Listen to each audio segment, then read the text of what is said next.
All right, hey guys, so welcome to the new PBR Learning Suite. This does not have the course study guide and all those other things that are in your current dashboard. One day we'll migrate all that stuff over here, and this is my admin dashboard, so it's going to look different than yours just a little bit, but I just thought I'd run through it really fast. So we've got our questions over here. We can access our flashcards over here, and we can access our notes that we can add to any single flashcard, any question that we've already gone through, and access all of that stuff over here. As far as the question bank dashboard is concerned, once you complete a session, all of those are going to be logged over here. If you have an active session that you haven't finished, that's going to be over here. And this is the dashboard right now. A lot of things will change over time as I get more and more feedback, but we're going to have a way for you to rate your confidence level with every single question, and then we'll be able to give you metrics like confidence versus accuracy. So really cool stuff, and so much time has been put into this. So for example, I can come over here and I can go through just every single thing if I want to, and just randomize it all and take a practice test of things that I have not seen, things that I've seen and answered, things that I've answered incorrectly. And then you're also going to have a redo pool where you can push questions into a redo pool. Some of the stuff I still have to sort some things out. You can also do study session if you want to, where it's not timed. The default practice test and the default number of questions are down here, which you can just select from. 84 would make it basically a full block mock exam with 75 seconds per question. It sets things up perfectly for you. You got timers the same way you would inside the ABP actual exam. And then you can enable or disable the confidence rating. I suggest you enable it. And then you can also name every single one of your practice sessions or practice tests. Once you jump in here, you can cross things out if you want to, like that. You can select something, you want to highlight something, guess what? You just drag and you do that. You want to get rid of it, do that. You want to change your highlighter color, you do this. You want to make it bigger, go for it. You want to pause the test, great, flag it, have fun. So all kinds of great stuff over here.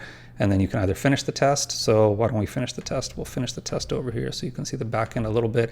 Any questions that you didn't go through, you're like, I want to abandon this thing. They get pushed back into the pool so you can continue to use them later on and they don't go to waste. And once you end up finishing that, I got a 0 on this, which is sad. You can come in here and you can review your answer choices, and up to 200 questions can be added to a redo pool so you can go through them again. The other questions that you've already gone through, you can't go through those again, but at least the redo pool allows you to go through certain questions if you want to go through them again, and they won't count against all of the fancy metrics that we're catching behind the scenes to be able to give you great analytics, okay?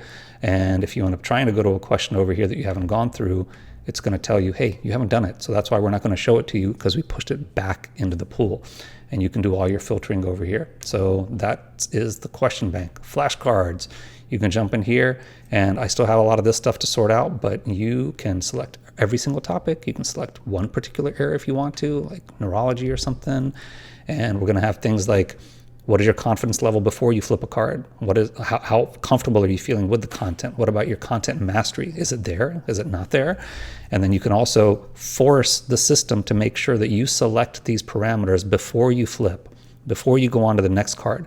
That way, what happens is you get more analytics to help you tailor your preparation and your review of these flashcards based on how you are doing. So, and then all kinds of keyboard shortcuts over here. I'm trying to flip, but it won't let me because I enabled that thing. So I have to select confidence rating. Then I can go ahead and flip, and then I can go ahead and select whether or not I'm happy with it or not. And I can add a note down here if I want to. I can go in the order of the book, or I can shuffle it up for this particular chapter.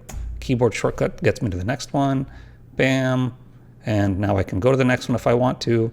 But I don't want to. Oh, actually, maybe that's something I need to fix over here, but it's not supposed to let you. No, it allows you to go to the next. But if I flip and now I try to go to the next one, it'll say, hey, don't forget, you still got to pick something. So I pick something and then I'm done. And when I'm like, okay, I'm done with this one, I bounce out. So I go ahead and exit. And now I'm going to have new metrics that get updated over here.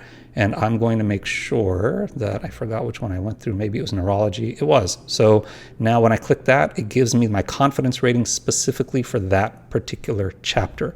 Really cool. And then you get to do all these filtering options and everything, which I absolutely love. And then as far as your notes are concerned, I don't think I took any notes anywhere, but we can take a note somewhere. If you come in here and you want to add a note, type something out, hit tab, jump out, and it'll just automatically save it. And what that means is now when I jump into my notes area, my question bank has some notes from before, and then my flashcards over here, and I can search for them over here. I don't have any comprehensible or intelligible word over here, so I can't do a search for you.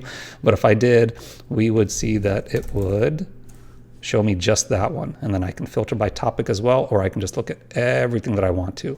So that is like a really quick rundown of the entire new learning suite that PBR has. So I hope you enjoy it. It is still going to be a work in progress. That goes for not only the functionality of it, but then also in certain areas, the content of it.